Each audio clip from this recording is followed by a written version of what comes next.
نحمده ونصلي ونسلم على سيدنا ومولانا محمد رسوله النبي المكين الحنين الكريم الرؤوف الرحيم. أما بعد، أعوذ بالله من الشيطان الرجيم. بسم الله الرحمن الرحيم.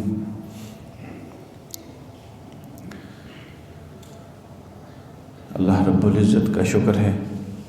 جس کے فضل اور جس کی عنایت اور جس کی توفیق سے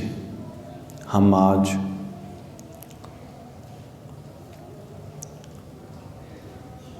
ستائیس رجب المرجب کے روز جمعۃ المبارک کے دن اللہ کے گھر میں حاضر ہیں. اللہ تعالیٰ سے دعا ہے کہ ہمیں جمعۃ المبارک کے اس بابرکت دن اور جو معراج النبی صلی اللہ علیہ وآلہ وسلم کی بابرکت رات گزری ہے گزشتہ رات، اس کے وافر فیوز و برکات عطا فرمائے، اور وہ فیض جو حضور نبی اکرم صلی اللہ علیہ وآلہ وسلم کو اللہ رب العزت کی بارگاہ سے میسر آیا تھا، وہ اس میں سے ایک حصہ اللہ تعالیٰ اپنے فضل سے اور حضور نبی اکرم صلی اللہ علیہ وآلہ وسلم کے فضل اور رحمت کے توسط سے ہمیں بھی میسر آئے. آج ہم معراج النبی کے حوالے سے ایک پہلو جس پر کچھ دیر ہم گفتگو کریں گے وہ معراج النبی صلی اللہ علیہ وآلہ وسلم کی حکمتوں پر مبنی ہے کہ یہ سفر معراج کے اندر کیا کیا حکمتیں تھیں کہ اللہ رب العزت نے اپنے محبوب صلی اللہ علیہ وآلہ وسلم کو اس عظیم الشان سفر اور اس عظیم الشان مقام و مرتبہ پر بلایا اور پھر عظیم الشان عنایات سے نوازا. اور یہ پورا کا پورا واقعہ ایک معجزہ ہے جس کو سمجھنے سے، جس کی عقلی تعبیر سے عقل عاجز ہے.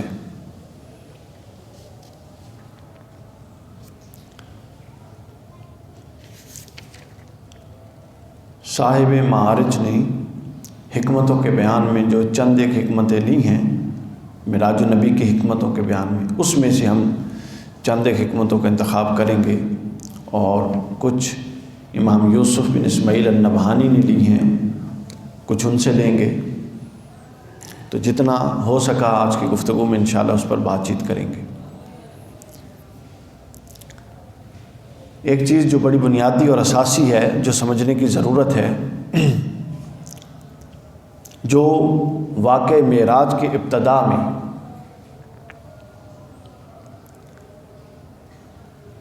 معارج النبوہ صاحب معارج النبوہ نے بیان کی ہے، اس پوری روایت سے جو ابھی ہم بیان کریں گے یہ احتمال ہوتا ہے اور یہ اخذ کیا جا سکتا ہے کہ اس کا جو معراج کا سفر تھا اس کا تسلسل اس سے پہلے بھی کئی امور کے ساتھ جڑتا ہے.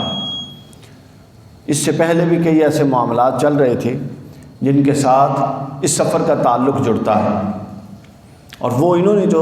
تسلسل بیان کیا ہے وہ فرماتے ہیں کہ ایک دن ایسا تھا کہ حضور نبی اکرم صلی اللہ علیہ وآلہ وسلم آرام فرما تھے کہ حضرت جبرائیل علیہ السلام تشریف لائے. اب یہ تصریح نہیں ہے کہ آرام فرما کہاں پر تھے، تشریف لائے اور حضور نبی اکرم صلی اللہ علیہ وسلم کو بیدار فرمایا. بیدار کرنے کے بعد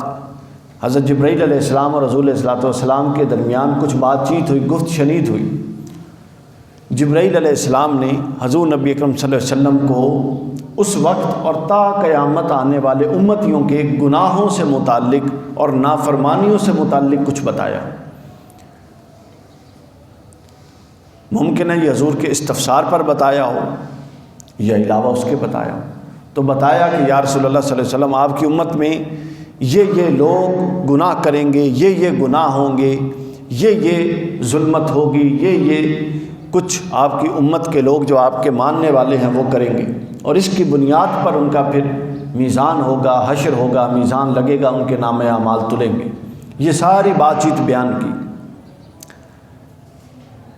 اس کے بعد حضور نبی اکرم صلی اللہ علیہ وسلم کو لے کر جبرائیل علیہ السلام حرم کعبہ میں آ گئے، اور وہاں پر حضرت جبرائیل علیہ السلام نے قیامت تک آنے والے امتیوں کے گناہ اور اعمال حضور نبی اکرم صلی اللہ علیہ وسلم کے سامنے رکھ دیے، اور اس کا مظاہرہ آپ نے کیا کہ یہ معاملات ہوں گے قیامت تک۔ تو وہ سارے مظاہر اور وہ گناہ اور وہ خیال کہ ان گناہوں کی بنیاد پر میرے امتیوں پر اللہ کی ناراضگی یا اللہ کے عذاب کا معاملہ ہو سکتا ہے، یہ معاملات تھے جس نے حضور علیہ السلام کے قلب اطہر کو مغموم کر دیا تھا اور غم زدہ کر دیا تھا۔ اس کے بعد حضور علیہ السلام اور جبرائیل کے درمیان پھر بات چیت شروع ہو گئی، یہ مرحلہ گزر گیا۔ تو اس بات چیت کے درمیان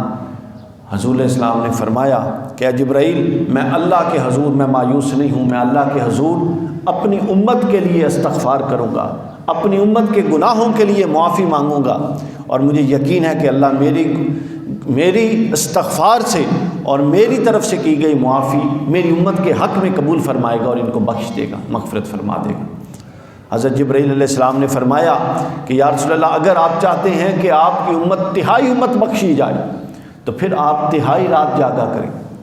اگر آپ چاہتے ہیں کہ نصف امت بخشی جائے تو پھر آپ نصف رات جاگا کریں، اور اگر آپ چاہتے ہیں کہ کل امت بخشی جائے تو پھر آپ کل رات جاگا کریں، اور اللہ کے حضور استغفار اور توبہ امت کی طرف سے کیا کریں۔ امت کے گناہ چونکہ دیکھ چکے تھے۔ تو جب یہ معاملہ ہوا تو حضور نبی اکرم صلی اللہ علیہ وسلم نے فرمایا کہ اب یہ بالکل ابتدائی وقت تھا جب سورہ مزمل نازل ہوئی تھی، اس کے بعد کہ یہ معاملہ نیچے آ کے صاحب معارج النبوہ نے اشارہ دیا کہ اس وقت سورہ مزمل نازل ہو چکی تھی، تو اس سے قیاس بندہ کر سکتا ہے کہ یہ جو کرینہ ہے یہ اندازہ لگاتا ہے کہ یہ ابتدائے نبوت کے معاملات تھے، اور معراج کا سفر اس وقت سے اس کے معاملات کی ابتدا ہو گئی تھی جس کو آ کے منتہا کمال تک معراج کی صورت میں پہنچایا۔ تو حضور نبی اکرم صلی اللہ علیہ وآلہ وسلم نے جب یہ معاملہ مظاہر فرمایا اور یہ بات چیت ہوئی تو آپ نے ساری رات جاگنا، عبادت گزاری اور امت کے حق میں اللہ کے حضور گریہ وزاری شروع کر دی۔ ساری رات جاگتے اور امت کے حق میں گریہ وزاری کرتے، حتیٰ کہ وہ وقت آیا کہ حضور نبی اکرم صلی اللہ علیہ وسلم فجر سے لے کر عشاء سے لے کر فجر تک جاگتے، امت کے لیے استغفار کرتے، اور آپ کے کھڑے ہو کر آپ کے قدمین شریفین متورم ہو جاتے، پاؤں سوج جاتے، اور کئی بعض روایتوں میں کہ پاؤں پھٹ جاتے اور ان سے خون بھی نکل آتا۔ یہ جو متورم قدمین شریفین کے متورم ہونے کی بات ہے، یہ اس تناظر اور اس تسلسل میں ہے جب جبرائیل امین کے ساتھ یہ معاملہ ہو گیا تھا۔ تو جب یہ ساری بات ہوئی تو اس پر اللہ رب العزت، ظاہر اللہ تو یہ سارا معاملہ دیکھ رہا تھا، تو اللہ رب العزت نے پھر آیت نازل کی، یا ایھا المزمل قم اللیل الا قلیلا، آپ جاگ لیا کریں لیکن کچھ حصہ جاگا کریں، کچھ دیر آرام فرما لیا کریں۔ قرآن اس لیے تو نہیں آیا کہ آپ مشقت میں پڑ جائیں۔ یہ سارا معاملہ چل رہا تھا، چلتا رہا۔ حضور نبی اکرم صلی اللہ علیہ وسلم کے قلب اطہر مغموم رہا کہ اب کون سا ایسا سبیل کیا جائے، کیا ایسا طریقہ کیا جائے کہ یہ جو میں نے امت کے گناہ دیکھے ہیں پہاڑ جتنے اور پہاڑوں سے بھی بڑھ کے، اس کو کوئی رفع کیا جائے۔ تو اللہ رب العزت نے یہ پھر صاحب معارج فرماتے ہیں کہ اللہ رب العزت نے یہ ارادہ فرمایا کہ اب چونکہ جبرائیل نے حضور علیہ السلام کو امت کے گناہ دکھائے ہیں جس سے آپ کا قلب مغموم ہے، اب ہم حضور نبی اکرم صلی اللہ علیہ وسلم کو اس زمین پر جہاں انہوں نے گناہ دیکھے ہیں امتیوں کے، زمین سے اٹھا کر عالم بالا میں لائیں اور یہاں اپنی وسعتوں، اپنی رحمتوں اور اپنی عظمتوں کا نظارہ کرائیں، تاکہ گناہوں کی وجہ سے امتیوں پر عذاب آنے کے احتمال اور اس خیال کی وجہ سے اور اس دھیان کی وجہ سے جو آپ کے قلب اطہر پر ایک غم کا پردہ چھایا ہوا ہے، جب ہم عالم بالا میں بلائیں گے اور اپنی وسیع رحمتوں کا، وسیع تناظر میں رحمتوں کا، وسعتوں کا، کائناتوں کا مشاہدہ کروائیں گے، تو پھر جب یہ تقابل ہوگا تو وہ قلب اطہر پر وہ جو مغموم ہے، وہ جو غم زدہ ہے، وہ غم کا پردہ اور غم کی گرد چھٹ جائے گی، چونکہ رحمت جب دیکھ لیں گے اور اللہ پھر خود اپنی رحمت کا یقین دلا دے گا، پھر مقام قاب قوسین پر بٹھا کر جب اللہ تعالیٰ کے ساتھ گفت شنید ہوئی، تو پھر وہاں پر پہنچ کر جب وسعتوں کا، رحمتوں کا مظاہرہ فرمایا تو اللہ نے بتایا کہ اے محبوب آپ اپنے امتیوں کے گناہ دیکھ کر تو مغموم ہو گئے، آئیے ہماری رحمتوں کا مظاہرہ دیکھیے اور ہماری رحمتوں کی وسعت دیکھیے۔ اور پھر اللہ نے جو مالا اعلیٰ میں بلا کر حضور کے ساتھ وعدے کیے، جو عنایات کی، آپ فرماتے ہیں صاحب معارج کی ان میں سے ایک یہ تھا کہ آپ مغموم نہ ہوں جب تک آپ راضی نہیں ہوں گے امت کے معاملے میں اپنی عطا کو بند نہیں کروں گا۔ یہ ان حکمتوں میں پہلی حکمت تھی۔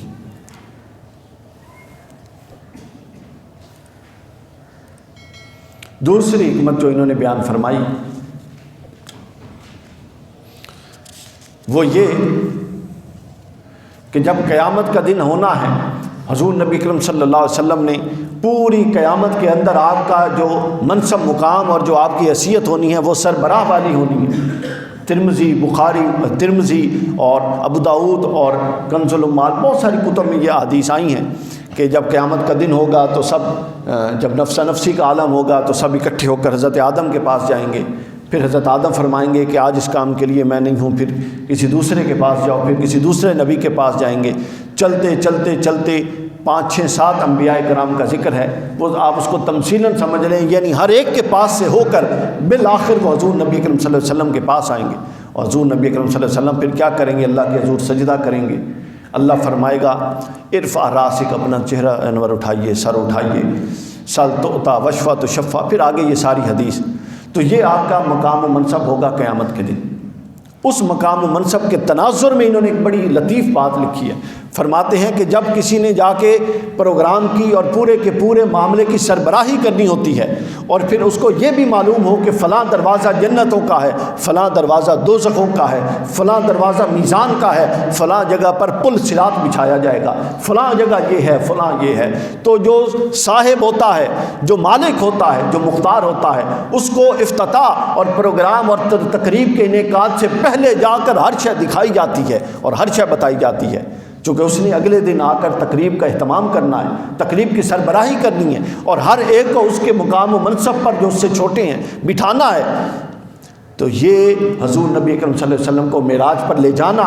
اور پھر اگر تو محض معراج ہوتی، یہ ان کا پوائنٹ آف ویو ہے کہ محض اللہ سے ملاقات ہوتی اور درمیان کے امور نہ ہوتے، پھر یہ چیز اخذ نہیں ہوتی تھی، لیکن جو اللہ نے خود قرآن میں فرمایا لِنُرِيَهُ مِنْ آیَاتِنَا، ہم نے اس کو اپنی نشانیاں اور آیتیں دکھانے کے لیے لے گئے، تو وہ آیتیں جہاں اتنی زیادہ بے شمار تھیں، انہی آیتوں میں یہ پورا کا پورا منظرنامہ بھی تھا کہ جو قیامت کے دن لگے گا۔ تو حضور نبی اکرم صلی اللہ علیہ وسلم کو لے جا کر پہلے ان تمام چیزوں سے متعارف کروا دیا گیا کہ اے محبوب، کل قیامت کے دن جب آپ مقام محمود پر بیٹھیں گے، تشریف فرما ہوں گے، تو یہ جنت کے دروازے ہیں، جس کا آپ کو خیال ہوگا، جس کا آپ کا مزاج ہوگا، آپ جنت کے ان دروازوں سے لوگوں کو داخل کریں گے، اور جو آپ کا منکر ہوگا وہ جہنم کے دروازوں سے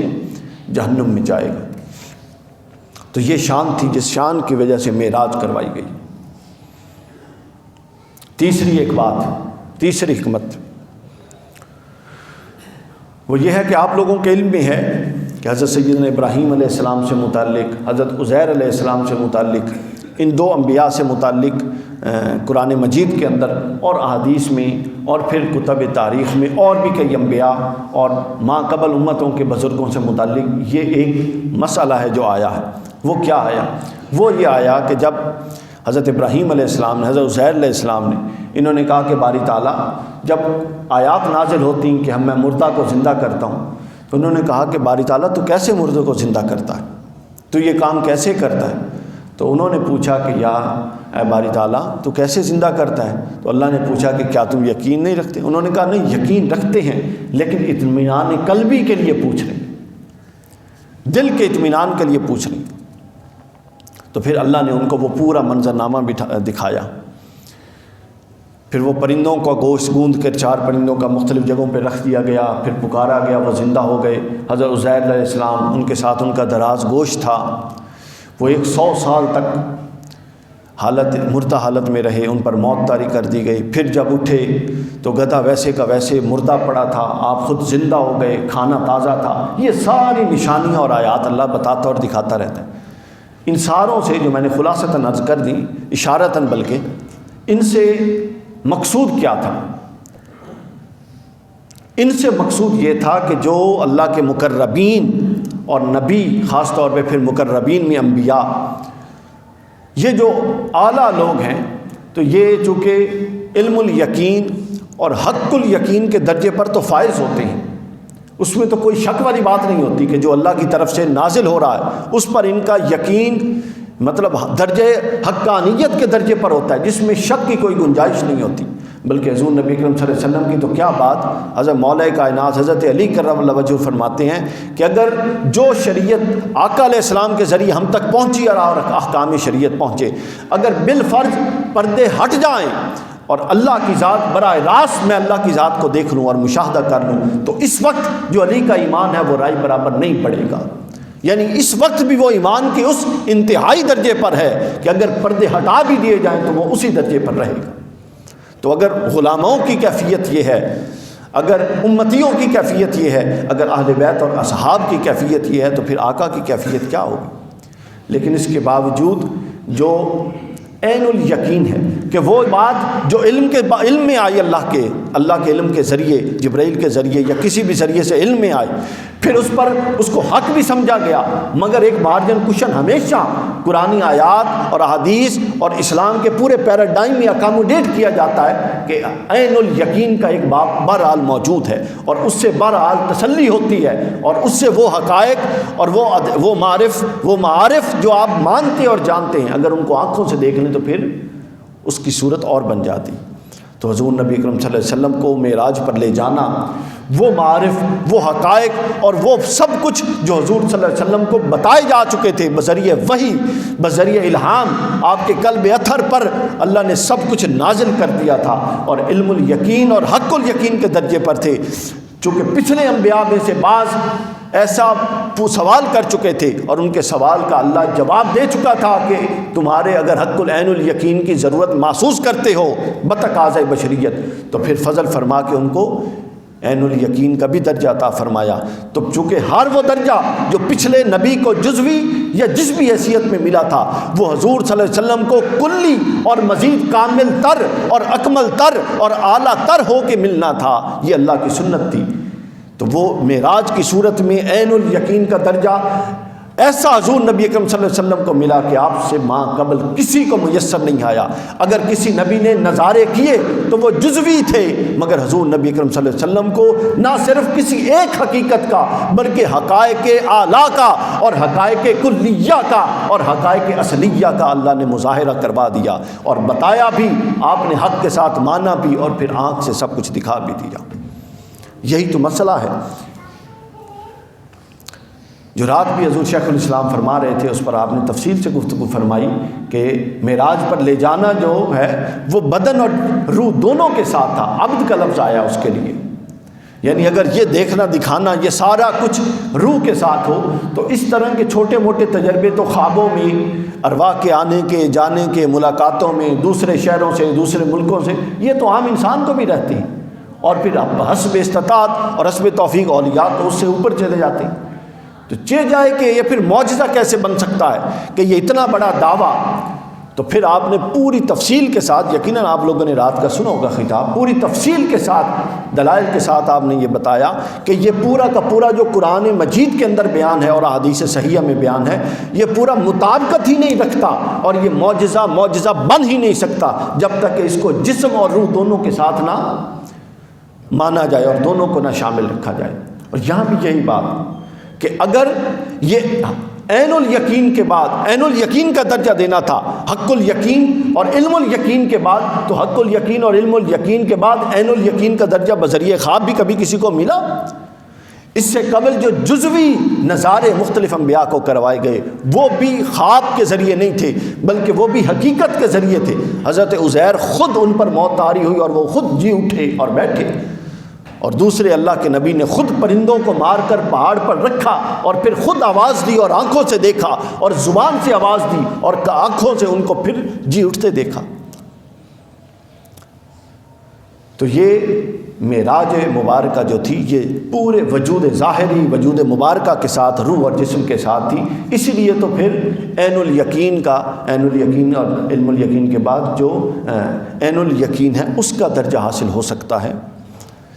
چونکہ اگر یہ جسمانی معراج نہ مانی جائے تو پھر یہ درجہ حاصل نہیں ہو سکتا۔ یہ اس کی تیسری حکمت تھی کہ اپنے محبوب مکرم کو معارف کائنات کے حوالے سے عین الیقین کے درجے پر بھی فائز کیا جائے۔